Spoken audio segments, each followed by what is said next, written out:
Welcome to Patterson Gives Back. Starting in 2011, ICT SOS has been engaging in the community in the fight against trafficking and exploitation. They do this through education prevention, advocacy for survivors, and by serving as a bridge between professionals and community members who want to help. We started very grassroots. I did not know I was starting a nonprofit 14 years ago, and really was just trying to kind of figure out, okay, as a community member, I'm not a police officer, I'm not a therapist, I'm not a social worker, but I wanted to help and I didn't know what that looked like.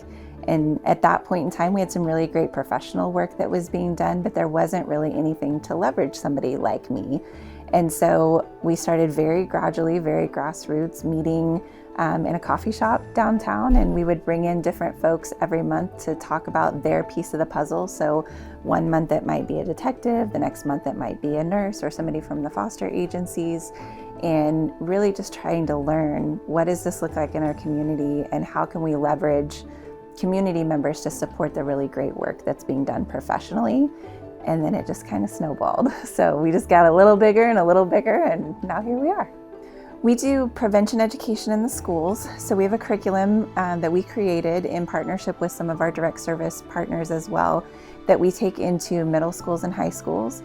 So we talk with kids about online safety, healthy and unhealthy relationship dynamics, what the grooming process looks like. We really want to help them recognize what trafficking is, what it really looks like, kind of separate the myths from the realities, and then also know what the resources are.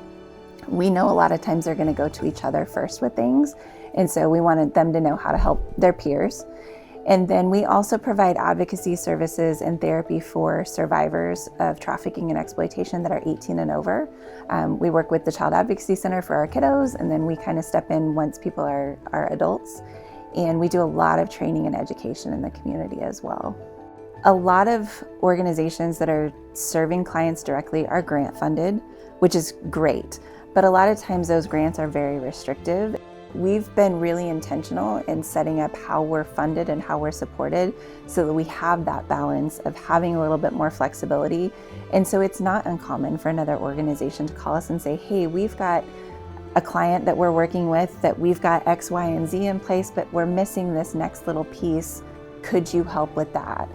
I think what keeps me going in this work is the people that I get to work with.